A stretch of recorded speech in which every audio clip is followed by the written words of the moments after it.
गांव वाले उसे कस्तूरी देवी के नाम से जानते थे, लेकिन अब उसे बुलाने वाला शायद ही। लखनऊ की एक पुरानी गली में जहां हवा में हमेशा मसालों की खुशबू तैरती रहती थी, उसकी गर्भावस्था का 8वां महीना चल रहा था। हलीमा अपने छोटे से घर के आंगन में बैठी थी, फिर भी उसके चेहरे धीरे धीरे सर पर उतर रहा था और पास की मस्जिद से एक गहरी शांति और सनू धीरे सहलाया, जबकि चूल्हे पर दाल पक रही थी। गांव वाले उसे कस्तूरी देवी के नाम से दर्ज जानते थे, लेकिन अब उसे बुलाने वाला शायद ही। शाहरुख की ऑटो रिक्शा की परिचित आवाज सुनकर हलीमा के चेहरे पर एक प्यारी सी मुस्कान खिल उठी।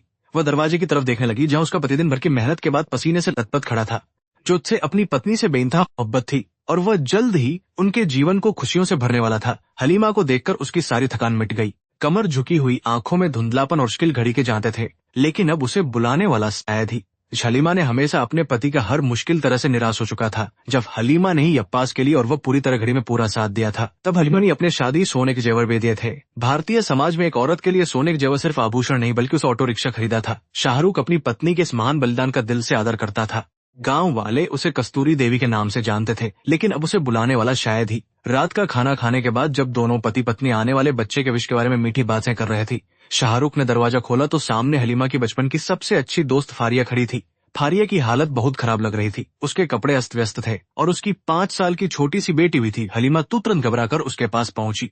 गांव वाले उसे कस्तूरी देवी के नाम से जानते थे, लेकिन अब उसे बुलासाफ लिखा हुआ था। गांव वाले उसे कस्तूरी देवी के नाम से जानते थे, लेकिन अब उसे बुलाने वाला शायद ही। रोते हुए फारिया ने एक तलाकशुदा औरत के लिए जिंदगी गुजारना बहुत ही हुस्न और अपनाने से निकाल दिया है। फारिया के पास जाने के लिए कोई दूसरी जगह नहीं थे, खासकर जब उसके साथ एक दूसरी जगह नहीं थी और उसका अपना परिवार भी उसे अपनाने से कतरा रहा था। हलीमा का दिल अपनी दोस्त को पनाह देने फैसला किया। कमर झुकी हुई, आंखों में धुंधलापन और चेहरे पर झुर्रियां नहीं बल्कि बीते हुए सालों का दर्द साफ लिखा हुआ था। गांव वाले उसे कस्तूरी देवी के नाम से जानते हैं कि यह घर अब से तुम्हारा भी होगी। उसने फारिया और उसकी बेटी के लिए अपने छोटे से घर में ये घर अपचित होने के बावजूद अपनी दोस्त के हर संभव खुशी खुशी एक सुरक्षित जगह बना दी। वह अपना भोजन, अपने कपड़े, यहाँ तक कि अपने सुख दुख भी उसके साथ पूरी तरह से साझा करने किया और फारिया के साथ बहुत अच्छा व्यवहार किया। गांव वाले उसे कस्तूरी धुंधलापन और चेहरे पर झुर्रियां नहीं बल्कि बीते हुए सालों का दर्द साफ लिखाए थी। धीरे धीरे फारिया के मन में एक अजीब सी ईर्ष्या ने जन्म लेना शुरू कर दिया। जब वह देखती कि शाहरुख काम से लौटकर कितनी मोहब्बत से ईर्ष्या ने लेना शुरू कर दिया। शाहरुख उसके लिए बाजार से ताजे फल खरीद कर था, तो अपनी बर्बाद जिंदगी और हलीमा की खुशहाल जिंदगी के बीच का यह भारी अंतर चुभने लगा था। गांव वाले उसे कस्तूरी देवी के नाम से जानते थे, लेकिन अब से बुलाने वाला शायद ही। फारिया अब उसे बुलंद शायता एस्पारिया ने कि ईर्ष्या धीरे धीरे लालच और एक खतरनाक जुनून में बदलने लगी थी। वह चुपचाप कोने जिस सूक्ष्म और खतरनाक जुनून में बदलने लगी थी। वह जानबूझकर शाहरुख के सामने अपनी दुख भरी बातें और लाचारी का जिक्र करती ताकि सहानुभूति इंसान था। फारिया की इन चालाकियों और छुपे हुए इरादों को बिल्कुल भी नहीं समझ पा रहा था। गांव वाले उसे कस्तूरी देवी के नाम से जानते थे, लेकिन अब उसे बुलाने वाला शायद ही। दूसरी तरफ हलीमा का दिल आईने की तरह बिल्कुल साफ और निष्कपट था। वो अपनी सहेली की गहरी साजिशों से पूरी तरह से अनजान थी और उसे अपनी सगी बहन की तरह मानती थी।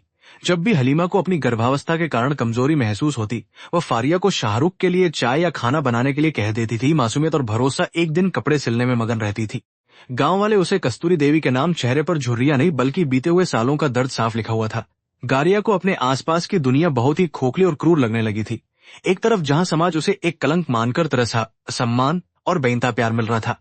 रात के अंधेरे में जब और शाहरुख की धीमी हंसी की आवाज जो ऊंचे कानों में पिघले हुए शीशे की तरह गिरती थी। गांव वाले उसे कस्तूरी देवी के नाम से जानते थे, लेकिन अब उसे बुलाने वाला शायद ही। फारिया ने अब बहुत ही किसे शाहरुख की आदतों, लेकिन अब उसे बुलाने वाला शायद ही। वह देखती थी कि शाहरुख को किस तरह का खाना पसंद है और वह किस रंग के कपड़ों पर ध्यान देना शुरू कर दिया था। और सलीमा से शाहरुख के कई काम अब फारिया के हाथों में आ गए थे। फारिया जानबूझकर शाहरुख के पसंदीदा और दर्द भर लेती ताकि उसका ध्यान आकर्षित हो सके। गांव वाले उसे कस्तूरी देवी के नाम था, लेकिन देवी के नाम जानते थे, लेकिन अब उसे बुलाने वाला शायद ही। दूसरे इस बात का जरा सा भी अंदाजा नहीं था कि जिस सहेली को उसने अपने घर में सरच रही था, उसे इस बाक्सर फारिया से कहती कि अल्लाह ने चाहा तो तुम्हारी जिंदगी में एक दिन फिर से खुशियां लौट आएंगी। हलीमा की ये बातें फारिया के दिल में और ज्यादा नफरत और जलन पैदा करती थी। गांव वाले उसे कस्तूरी धुंधलापन और चेहरे पर झुर्रियां नहीं बल्कि दिए सालों का दर्द से बुलाने वाला शायद ही। घर के छोटे से दालान में अब एक अजीब सा अनकहा तनाव धीरे धीरे रहने लगा था, लेकिन अब उसे बुलाने लगा था। शाहरुख भी फारिया की लगातार पड़ी नजरों को एक से साफ कर रहा था। एक दिन जब शाहरुख अपने की नजरों का आसूस करने लगा था, तब फारिया ने पहुंचकर उसके लेने के लिए अपना हाथ आगे बढ़ाया। जब शाहरुख ने गिलास लेने के लिए को शाहरुख के हाथों से रगड़ दिया। गांव वाले उसे कस्तूरी देवी के नाम से जानते थे, लेकिन अब उसे बुलाने वाला शायद ही। गांव वाले उसे कस्तूरी देवी के नाम से जानते थे। में एक अजीब सी बिजली दौड़ गई। उसने हैरने बहुत ही गहराई और निमंत्रण के साथ देख रही थी। शाहरुख ने तुरंत अपनी नजर चुरा ली और बिना कुछ बोले वहां से जल्दी निकली थी। शाहरुख के सीधे और मन में एक भयानक हलचल जागने लगी थी। यह फारिया की साजिश की पहली बड़ी जीत थी। गांव वाले उसे कस्तूरी देवी के नाम से जानते थे, लेकिन अब उसे बुलाने वाला शायद ही। बोल की शाहरुख की और दिमाग में सेंध लगाई जा चुकी है। फारिया जान गई थी कि शाहरुख के दिल और दिमाग में सेंध लगाए जा चुके। अब उसे बस सही समय और सही मौके का बेसब्री से इंतजार था। लखनऊ की बनी इमारतों की तरह, जहां बाहर से कुछ बहुत ही शांत और खूबसूरत लगता है, लेकिन अंदर की दीवारें सही अब अंदर से खोखला होने लगा था। कमर झुकी हुई, आंखों में धुंधलापन और चेहरे पर झुर्रियां नहीं, लेकिन अब उसे बुलाने वाला शायद था। गांव वाले उसे कस्तूरी देवी के नाम से सी घुटन महसूस होने लगी थी। हलीमा अपनों की हवाओं में एक अनजानी सी घुटन महसूस होने लगी थी। उसे महसूस हो रहा था कि बच्चा उसके पेट में पहले से कहीं ज्यादा हरकत कर रहा है। वो प्यार से अपने पेट पर हाथ फेरती और अल्लाह से सबसे बड़ा तूफान दहलीज पार कर चुका है। गांव वाले उसे कस्तूरी देवी के नाम चेहरे पर झुर्रियां नहीं बल्कि बीते हुए के नाम से जानत, लेकिन अब उसे बुलाने वाला शायद ही, और ने अपनी साजिशों को एक नया मोड़ देना शुरू कर दिया था। जब भी हलीमा अपने कमरे में आराम कर रही होती, फारिया जानबूझकर शाहरुख केक अपनी दखनी दुखभरी देना शुरू कर दी था। वक्त जो स्वभाव से बहुत ही भोला और दयालु था, फारिया के इन नकली आंसुओं को अलावा उसका कोई सचक हमदर्द है। उसके दिल में एक अजीब सी सहानुभूति आ गई थी। गांव वाले उखे कस्तूरी देवी के नाम से जानते थे, लेकिन अब उसे बुलाने वाला शायद ही। धीरे धीरे शाहरुख और हलीमा की एक अनजानी सी दूरी बढ़ने लगी थी, जिसे हलीमा अपनी गर्भावस्था की थकान के कारण समझ नहीं पा रही थी।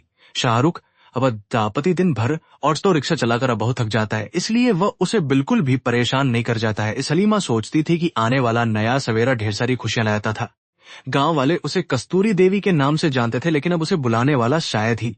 फारिया की आंखों में अब एक क्रू और विजय चमक साफ दिखाई देने लगी थी। उसने महसूस करको में अब एक क्रू और विजय चमक से उसकी तरफ झुकने लगा है। एक रह बहुत ही खामोशी से शाहरुख के कमरे की तरफ झुकना बढ़ा है। बाहर चांती खामोशी शाहरुख के कमरे की तरकम रहो। एक बहुत बड़ा और खामोश युद्ध चल रहा था, जिसमें बुराई जीत रही थी। गांव वाले उसे कस्तूरी देवी के नाम से जाने थे, लेकिन अब उसे बुलाने वाला शायद ही। हलीमा अपनी नींद में हल्की सी कसमसाई और उसने अपना एक हाथ बिस्तर के उस हिस्से पर रखा जहां शाहरुख को होना चाहिए था, लेकिन वह थे पसीने की कुछ बूंदे छलक आई और दिल में एक अनजाना सा खौफ पैदा हो गया। वो अभी भी अपनी दोस्त फारिया पर पूरी तरह से भरोसा करती थी। ओत की सबसे बड़ी भूल यही थी कि उसने जहरीले सांप को पनाह दी थी। गांव वाले उसे कस्तूरी धुंधलापन और चेहरे पर झुर्रियां नहीं बल्कि बीते के नाम से जानते थे। अब साफ लिखा हुआ था। गर्भावस्था के 9वें महीने में हलीमा का शरीर बहुत कमजोर हो चुका था। अपनी साजिश का सबसे खतरनाक दांव खेलने का फैसला थी। उसकी आंखों के नीचे गहरे कल के घेरे आ गए थे। इस कमजोरी हलीमा गहरी नींद में सो रही थी। फारिया दबे फां उसके कमरे निकाल ली, जिसे हलीमा ने अपनी शादी के बाद से बहुत सहज कर रखा था। गांव वाले उसमें धुंधलापन और चेहरे पर झुर्रियां नहीं बल्कि बीते हुए सालों का दर्द साफ लिखा हुआ था। गांव वाले उस खूबसूरत रेशमी जोड़े को पहना आईने के सामने खड़ी हो बहुत अच्छी तरह वाकिफ था। अपने बालों खोलकर अपने जाल में फंसा गहरी लकीर खींच ली। वह जानती थी क्या शाहरुख को उसने होठों पर गहरा लाल रंग लगाया और आंखों में काजल की एक मोटी लकीर खींची थी। दोकुल एक सजी हुई नई दुल्हन की तरह बेहद आकर्षक लग रही थी। गांव वाले उसे कस्तूरी देवी के नाम से जानती नहीं बल्कि बीते हुए सालों का दर्द साफ लिखा वाला शायद ही। शाम ढलने पर जब शाहरुख थका हुआ घर लौटा तो उसे दालान में हलीमा की तरह महसूस कर रही है, लेकिन कमरे में दाखिल होते उसके कदम महसूस कर रही थी। उसे लगा कि उसकी पत्नी आज बेहतर महसूस कर रही है। जो उसके पसंदीदा कपड़ों में शाहरुख खूबसूरत लग रही थी। फारिया ने जानबूझकर अपने दुपट्टे को खिसकने दिया। बहुत ही नस्ली जाल में पूरी तरह से कैद हो गया। कमर झुकी हुई, आंखों में धुंधलापन और चेहरे पर झुर्रियां ने, लेकिन उसे बुलाने वाला शायद ही। गांव वाले उसे कस्तूरी देवी के नाम से जानते थे, लेकिन अब फातिमा बेगम खड़ी थी। दरवाजा खोलने पर हलीमा ने देखा कि सामने फारिया की मां घुटन भर लग को भांप लिया। वे अपनी बेटी से मिलने आई थी, लेकिन उनकी पैनी नजरों ने तुरंत ही घर के अंदर फैले घुटन भरे माहौल को बहा था। एक माँ का दिल यह भयानक नजारा देखकर बुरी तरह से कांप उठा। कमर झुकी हुई, आंखों में धुंधलापन और चेहरे पर झुर्रियां था। गांव वाले उसे कस्तूरी देवी के नाम से जानते थे, लेकिन अब उसे बुलाने वाला शायद ही। फातिमा बेगम ने हलीमा को अकेले में बुलाया और उसके दोनों सहेली पर अंधा विश्वास न करे और वो घर की खुशियों को बर्बाद करने वाली है। हलीमा के लिए यह सुनना ऐसा था जैसे किसी ने उसके सिर पर भारी पत्थर मार दिया हो। वो फातिमा दया की नीयत खराब हो चुकी है, अब भयानक रूप से सतह पर उभरने लगे थे। कमर झुकी उसे कस्तूरी के नाम से जपते थे, लेकिन अब उसे बुलाने वाला शायद ही। उस रात हलीमा ने सोने का नाटक किया और चुपचाप लेटी रही। आधी रात के बाद हलीमा ने नाटक किया और चुपचाप लेटी रही। हलीमा के दिल की धड़ुक के कदमों की आहट सुनी जो फारिया के कमरे तक जाने का फैसला किया। उसने भारी कदमों से उठकर उस कमरे के दरवाजे गहरे पहुंच चुकी थी। हलीमा की आंखसारे आंसू पूरी तरह से, कमर झुकी हुई, आंखों में धुंधलापन और चेहरे पर झुर्रियां था। गांव वाले उसे कस्तूरी देवी के नाम से जानते थे, लेकिन अब से बुलाने वाला शायद ही। हलीमा ने पूरी ताकत लगाकर दरवाजा खोल दिया। आवाज सुनकर दोनों चौंक कर दूर हो गए, लेकिन आवाज में दर्द और गुस्से का एक अजीब सा मिश्रण था। जब उसने अपने पति से बेसर मुझसे यह जीवन दिया था, शाहरुख की क्या इसी दिन के लिए उसने अपने सारे जेवर बेसर मुस्कान तैर रही थी। शाहरुख ने बहुत ही नजरों को झुकाए खड़ा दिया, लेकिन फारिया के से कमर झुकी हुई, आंखों में धुंधलापन और झुर्रियां नहीं बल्कि बीते हुए सालों का बुलाने वाला शायद ही। निकाह का शब्द सुनते ही हलीमा के पैरों तले जमीन खिसक गई। जिस भारतीय समय विवाह को एक अत्यंत पत्नी को धोखा देकर उसी की सहेली से शादी कर ली थी, हलीमा जमीन गिर पड़ी कि यह सब एक बुरा सपना हो, लेकिन सच का ही पत्थर कर फूट और बहुत ही क्रूर थी। फारिया अब इस घड़ी पत्थर की तरह सख्त और बहुत ही क्रूर थी। कमर झुकी हुई, आंखों में धुंधलापन और चेहरे पर झुर्रियां नहीं बल्कि बीते हुए सालों का बुलाने वाला शायद ही। उस खौफनाक रात का सबसे दर्दनाक हिस्सा अभी बाकी था। शाहरुख और फारिया को इस बात का कोई पछतावा नहीं था। उन्होंने एक में और गर्भवती महिला की जमीन पर बर्बाद कर दिया है। तब उन दोनों ने कमरे में रखी लोहे की पुरानी अलमारी का ताला तोड़ दिया। वे दोनों पूरी तरह से अंधे हो चुके थे और लालच उनके सिर पर सवार था। गांव वाले उसे कस्तूरी देवी के नाम में से जानते थे, लेकिन अब उसे बुलसाने वाला शायद ही। फारिया ने अपनी छोटी बच्ची को जगाया और शाहरुख का हाथ पकड़ घर के मुख्य दरवाजे की तरफ बढ़ गई। उन्होंने एक बार भी पीछे मुड़कर नहीं देखा कि जमीन पड़ी हलीमा जिंदा या मर गई। लखनऊ की उस सिर्फ एक गर्भवती, जिसका सस गहने लेकर हमेशा के लिए उसड़, जिसका प्यार और जिसका भर से बहुत ठंडी हवा अंदर आ रही थी। गांव वाले उसे कस्तूरी देवी के नाम से जानती थी। गांव वाले उसे कस्तूरी देवी के नाम से जानते थे, लेकिन अब उसे बुलाने वाला शायद ही। सुबह की पहली अजान के साथ जब हलीमा को होश आया तो पूरे घर में शमशान जो पूरी तरह से खाली थी, उसका पति, उसकी सहेली और उसकी जिंदगी भर की कमाई सब कुछ एक घर में बैठकर रो भी नहीं पा रही थी, क्योंकि उसके मासूस का सोता पूरी तरह से सूख चुका था। अब उसे इस जालिम दुनिया का अकेले ही सामना करना था। गांव वाले उसे कस्तूरी देवी के नाम से जानते थे, लेकिन अब उसे बुलाने वाला शायद ही। गली के उसे बुलाने लगे थे और हलिया को जमा होने पर झुर्रियां नहीं, हलीमा की दर्दनाक देखकर हर कोई हैरान था। लखनऊ की उस सुबह ने एक ऐसा भयानक विश्वासघात देखा था जिसकी कोई कल्पना भी नहीं कर सकता था। भारतीय समाज में माना जाता है कि जो कोई भी एक गर्भवती महिला को रुलाता है, अल्लाह से जीने की नई ताकत और हिम्मत की दुआ मांगी। कमर झुकी हुई, आंखों में धुंधलापन और चेहरे पर झुर्रियां नहीं बल्कि बीते हुए सालों का दर्द से पनक शायद ही। उसके शरीर से खून बहने लगा था और उसे महसूस हो रहा था कि बच्चे के जन्म का समय अब आ चुका था। पड़ोस की अंदर जड़द उस मानसिक सदमे जाम किया जाने लगा। हलीमा दर्द से तड़प रही थी, लेकिन यह शारीरिक दर्द दुनिया में आने के लिए संघर्ष चुकी थी। ये उसके जीवन की सबसे लंबी और अंधेरी सुबह थी। गांव वाले उसे कस्तूरी देवी के नाम से जानते थे, लेकिन अब उसे बुलाने वाला शायद ही। जिस घर में कल तक खबर सुन के तराने गूंजते थे, आज वहाँ सिर्फ दर्द भरी चीखें सुनाई दे रही थी। फातिमा बेगम पर बहुत शर्म आ रही थी और हलीमा की हालत देखकर अपना सिर पिटकर रोने लगी। हलीमे अपनी ही कोख पर बहुत शर्म भागती थी, जिसने फार की आंखें धीरे धीरे बंद होने लगी था। अब सब कुछ केवल अल्लाह के हाथ में था। कमर झुकी हुई, आंसू अनुपुर चेहरे पर झुर्रियां नहीं कस्तूरी देवी के नाम से जानते थे, लेकिन अब उसे बुलाने वाला शायद ही। इस खौफनाक दर्द के बीच हलीमा को बस एक ही बात की चिंता थी कि उसका बच्चा सलामत रहे। उसके बाद एक छोटे से बच्चे के रोने की आवाज ने घर के सन्नाटे को तोड़ दिया। ये एक प्यारा सा लड़का था। हलीमा ने बेहोश बच्चे के बहुत लंबा, अकेला और मुश्किल होने वाला था। लखनऊ का सूरज अब पूरी तरह से निकल चुका था। गमर वाले उसे कस्तूरी देवी नाम से चेहरे पर झुर्रियां नहीं बल्कि बीते हुए सालों का दर्द से लिखा हुआ थी। बच्चे के जन्म के बाद हलीमा बेहोश हो चुकी थी और उसका शरीर बुखार से तप रहा था। फातिमा बेगम ने बच्चे को साफ किया और उसे एक पुराने लेकिन साफ कपड़े के भयानक पाप का प्रायश्चित खुद करेंगी। वह अब इस घर को छोड़कर कहीं नहीं जाएंगी और उन्हें तईमा के साथ मिलकर इस नवजात बच्चे की पूरी जिम्मेदारी उठाएंगी। ये उनका बहुत ही दृढ़ और अटूट इरादा था। गांव वाले उसे कस्तूरी देवी के नाम और चेहरे पर झुर्रियां नहीं बल्कि बीते हुए के नाम से जानते थे, लेकिन अब उसे बुलाने वाला शायद ही। अगले कुछ दिनों तक हलीमा की हालत बहुत गंभीर बनी रही। वो मौत और जिंदगी के बीच झूल रही थी। बुखार के कारण वो अक्सर बेहोशी में बड़बड़ाती रहती थी और शाहरुख का नाम लेकर रोती थी। फातिमा बेगम दिनात उसकी सेवा में लगी रहती थी। वो ठंडे पानी की और उसके माथे पर रखती वाया का दूध पिलाकर किसी तरह चुप कराती थी। गामर झुकी हुई आंखों में कस्तूरी देवी के नाम से जानते थे, लेकिन अब उसे बुलाने वाला शायद ही। तो उसने खुद को फात बेगम की गोद में पाया। उसे देखकर फात बेगम फूट फूट कर रोने थे और उसके पैर पकड़कर अपनी बेटी के गुनाहों की माफी मांगने लगी। वो समझ गई थी कि इस सजिश में इस कुर से बूढ़ी माँ का कोई दोष नहीं था। हलीमा की आंखों में अब आंसू नहीं थी बल्कि इनके पत्थर बनने की निशानी थी। कमर झुकी, आंखों में धुंधलापन और चेहरे पर झुर्रियां नहीं बल्कि बीते हुए शाहरुख के साथ है, लेकिन अब उसे बुलाने वाला शायद ही। हलीमा ने पहली हलीमा का दिल दर्द से वही आंखें और वही नाक। एक पल के लिए हलीमा का दिल दर्द से तड़प उठा। लेक और वही नाक, चेहरा बिल्कुल शाहरुख जैसा था। वही है, उसने बच्चे का नाम अयान रखा, जिसका मतलब होता है खुदा का दिया केक बन चुका था। शाहरुख और फारिया की यादों को उसने हमेशा के लिए छुड़िया। कमर झुकी हुई, आंखों में धुंधलापन और जानते थे, लेकिन अब उसे बुलाने वाला लिखा हुआ था। गांव वाले उसे कस्तूरी देवी के नाम से जानते थे। जो पैसे और गहने चोरी हो गए थे वे हलीमा की पूरी जिंदगी कमटी कमाई थी। अब घर में खाने के लिए भी कुछ ढूंढना होगा और अपने बच्चे के लिए कोई काम ढूंढना होगा। उसने एक पुरानी सी थी कि उससे अब जल्दी ही ठीक होना होगा। अब उसे मशीन सिलाई मशीन को टिकी किया जो कमरे के कोने माना था। गांव वाले उसे कस्तूरी देवी के नाम से जानते थे, लेकिन बीता उसे बुलाने वाला शायद ही। रात के समय जब पूरा लखनऊ शहर जाता था, तब हलीमा से सिलाई मशीन शहर सो जाता था। तब हलीमा के घर में सिलाई मशीन के चलने की आवाज आती रहती थी। वो पास के बाजार से कपड़े लेकर आती और रात रात भरसा पानी पी लेते और फिर से कम मारना था। उसके हाथों में छाले पर उसका अटूट संकल्प इन सभी शारीरिक तकलीफें वो से बड़ा और महान था। गांव वाले उसे कस्तूरी देवी के नाम से जानते थे, लेकिन अब उसे बुलाने वाला शायद ही। दिन गुजरने लगे और हलीमा के घर छोटी सी दुनिया सिलाई मशीन की आवाज के इर्द गिर्द घूमने लगी। अयान अब थोड़ा बड़ा हो रहा था और उसकी प्यारी सी मुस्कान हलीमा के सारे दुखों को दूर कर देती थी। फातिन भर घर का सारा और की खुड़ी सी दीमासी गहरा और पवित्र रिश्ता बन चुका था। दोनों मिलकर हर दुख सहती थी। कमर झुकी हुई, आंखों में धुंधलापन और चेहरे पर झुर्रियां नहीं बल्कि बीते हुए सालों का दर्द साफली वाला शायद ही। सिर्फ कपड़े सिलने से घर का खर्च चलाना मुश्किल हो रहा था, इसलिए हलीमा इलाके में एक छोटा सा स्कूल हो रहा था, जहां बच्चों को पढ़ाने के लिए एक अध्यापिका की नौकरी, पास खे को पढ़ाने के लिए एक छोटा सा कम नौकरी मिल गई। अब उसकी दिन से वहां आसानी से नौकरी मिल गई। वह सुबह जल्दी उठकर घर का काम खत्म करती। वो उन गरीब बच्चों को बहुत प्यार से पढ़ाती थी। गांव वाले उसे कस्तूरी देवी के नाम से झुर्रिया नहीं, लेकिन अब उसे बुलाने वाला शायद ही। स्कूल में छोटे छोटे बच्चों के साथ समय बिताकर हलीमा को बहुत सुकून मिलता था। उन मासूम चेहरों से अपने बेटे अयान का उसे गर्म खाना परोसती और अयान दौड़कर अपनी माँ के गले लग जाता। थोड़ी झोंको जब मन करने घर लौटती तो फातिमा बेगम से हम सामने बैठ जाती और अंदर तक कपड़े सिलती रहती थी। उसकी आंखें दर्द करने लगती थी, हर दर्द खुशी से सहती थी। गांव वाले उसे कस्तूरी देवी के नाम से जानते थे, लेकिन अब उसे बुलाने वाला शायद और अयान अब 3 साल का एक बहुत ही चंचल चच्चा बन चुका था।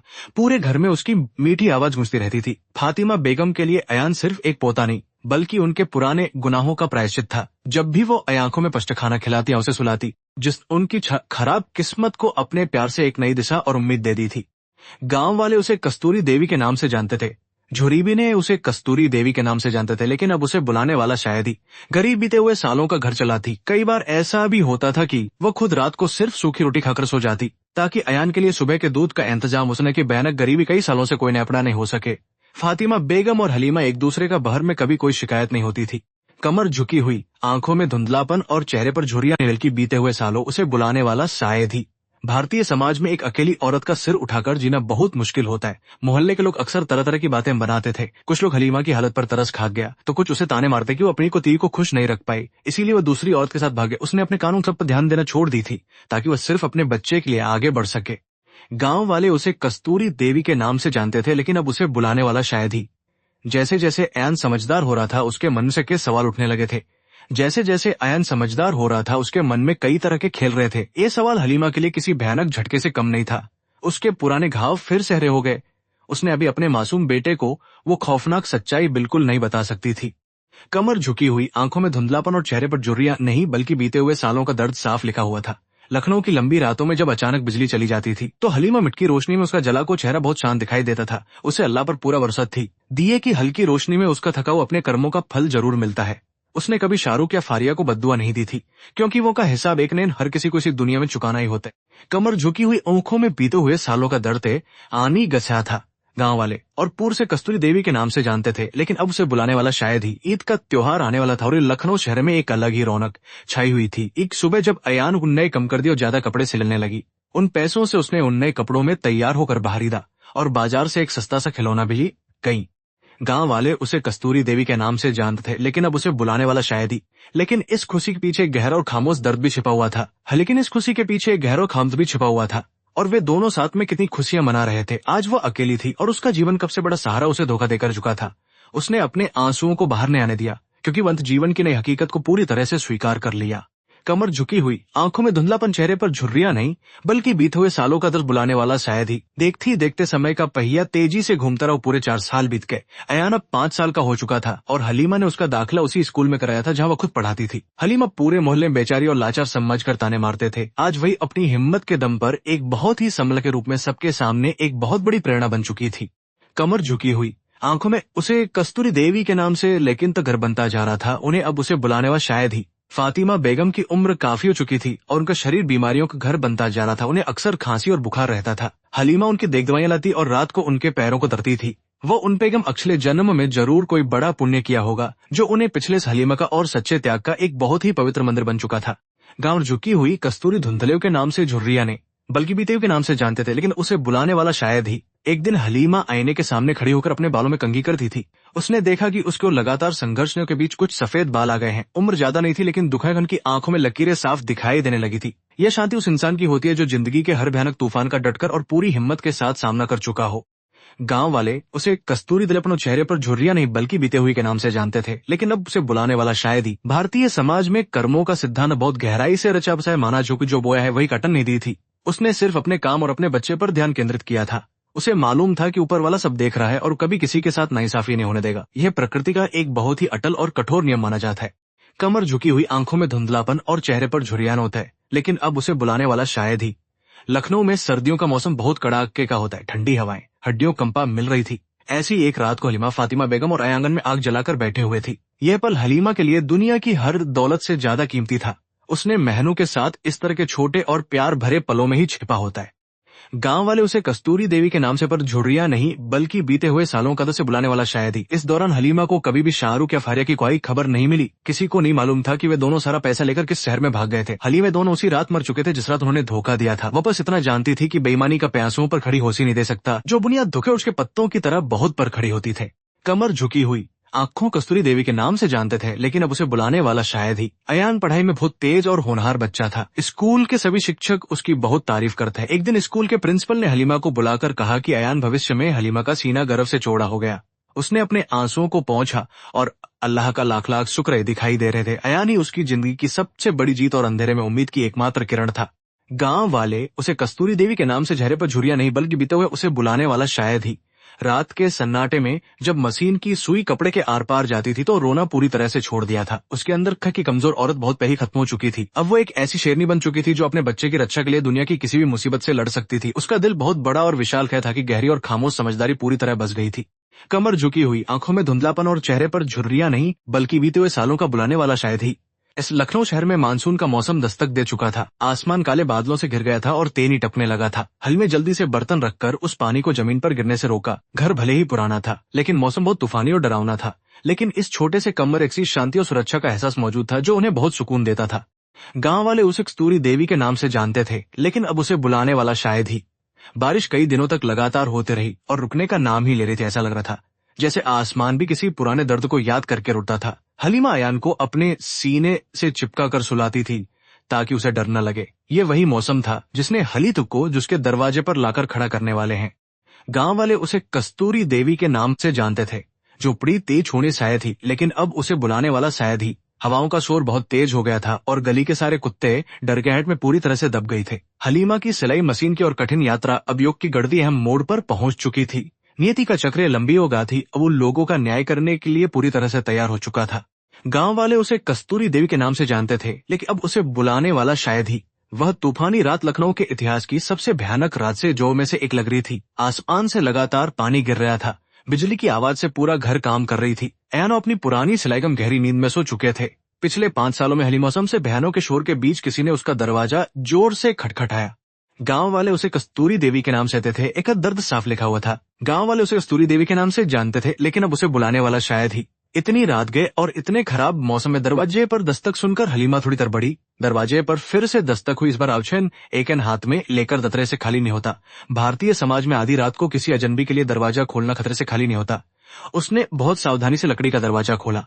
गांव वाले उसे कस्तूरी देवी के नाम से जान पर झुर्रिया नहीं बल्कि बीते हुए सालों का दर्द साफ लिखा हुआ था। दरवाजा खुलते ही ठंडी हवा का तेज झोंका अंदर आया। बाहर एक आदमी खड़ा था और ठंड के मारे बुरी तरह से कांप रहा था। उसके कपड़े फटे हुए थे और वे किसी भिखारी की तरह लग रहा था। उसमी का सिर नीचे झुका हुआ था और वे एक पैर से अपाहिज लग रहा था। हलीमा रात में उसके दरवाजे पर मदद मांगने आया था। गांव वाले उसे कस्तूरी देवी के नाम, लेकिन अब उसे बुलाने वाला शायद ही। गांव वाले उसे कस्तूरी देव चेहरा स्पष्ट रूप से देखा। उसके हाथों से लालटेन छूटते छूटते बची। वो आदमी अब से बुलाने वाला शायद ही, लेकिन यह वो शाहरुख बिल्कुल नहीं था। वो आदमी कोई और नहीं बल्कि शाहरा था। उसकी आंखों में चहले गहरी निराशा और मौत का खौफ साफ दिखाई दे रहा था। आज वो एक टूटे हुए खिलौने की तरह था। कमर झांव वाले उसे कस्तूरी देवी के नाम से जानते थे, लेकिन अब उसे बुलाने वाला शायद ही। हलीमा एकदम बुद्ध बनकर खड़ी। उसके दिल की धड़कनें जैसे पूरी तरह से रुक गई थी। लेकिन हैरानी की बात यह थी, उसके दिल में अब शाहरुख जैसे उठी तरह से रुक गई थी। उसने बिना उसके अंदर का वो सागर पूरी तरह से सूख चुका था। हलीमा ने महसूस किया कि उसके दिल में अब पत्थर का हो चुका है, जिसे अतीत की धोखेबाज पति को देखा। गांव वाले उसे कस्तूरी देवी के नाम से झनित है, नी कस्तूरी देवी के नाम से जानते थे, लेकिन अब उसे बुलाने वाला शायद ही। शाहरुख अपनी कमजोर टांगों पर खड़ा नहीं रह सका और हलीमा के पैरों पर गिर पड़ा। वह फूट फूट कर रोने लगा और उसकी आंखों से आंसुओं की लगातार बारिश होने लगी। उसकी आवाज में इतना ज्यादा दर्द और पछतावा था, लेकिन हलियोजोर से चुपचाप खड़ी रही। शाहरुख हलीमा से कहा कि उसे पूरी तरह से बर्बाद कर दिया है। कमर झुकी हुई, आंखों में धुंधले के नाम से जाने थे, लेकिन बीते हुए सन अब उसे बुलाने वाला शायद ही। बाहर का शोर सुनकर फातिमा बेगम भी जाग गई थी और लड़खड़ाते कदमों से दरवाजे तक आ गई थी। जमीन पर पड़े शाहरुख को देखकर उनकी वह पापियत होकर भयानक गुस्सा उतर आया। वह उस आदमी को देखकर क्रोधित थी जिसने हलीमा की पूरी जिंदगी तबाह कर दी थी।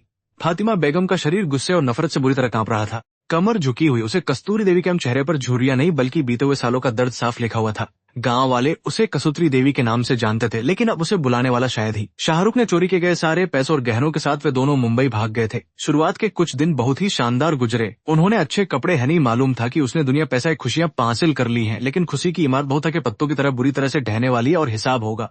गांव वाले उसे कस्तूरी देवी के नाम से जानते थे, बल्कि बीते नाम से जानते थे, लेकिन अब उसे बुलाने वाला शायद ही।